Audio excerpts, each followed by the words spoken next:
Welcome to the very first Briefly Weekly, where I, Ricky Sayer, will tell you briefly the weekly news. The date is May 10th, 2014, so let's jump right in.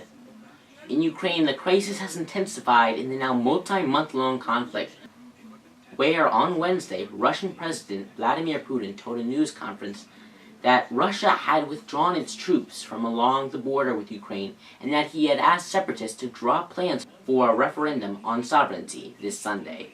He also said Russia would even accept Ukraine's presidential election on May 25th if demands for autonomy for the country's east were recognized. Even though Putin said that he had withdrawn their troops, it seems that he didn't. This is according to a White House spokesperson who said, "There has been no evidence that such a withdrawal has taken place." NATO officials also confirmed that Wednesday, saying they saw no troop movements. In health news last Monday, the FDA posted a consumer update that states that new data does not support the use of aspirin for preventing a heart attack, stroke, or cardiovascular problem. For people who have never had them before, they said that the side effects outweighs the benefits, even in those with diabetes, a smoking habit, or other heart disease risk factors. Although they warn against using aspirin to prevent heart attacks, they encourage people who have had a heart attack in the past to use aspirin to prevent another. On Thursday, the CEO of the South Korean company which ferry sank on April 16th was arrested for causing death by negligence, as well as causing the capsizing of the ship in the line of duty. As of Friday, May 9th, 273 people have died in that accident. Also in the Eastern Hemisphere, the search for Malaysian Airlines Flight 370 continued after the cost for the search broke $100 million.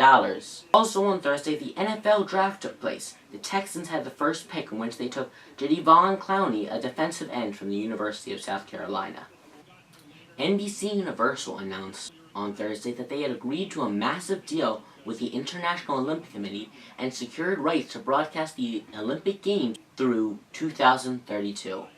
And now to Nigeria, where on Wednesday, Islamic militants killed hundreds of people in an attack on a small border town in the northeast of the country. The news comes after the crisis has been escalating in Nigeria, where there have been bombings, attacks, and abductions.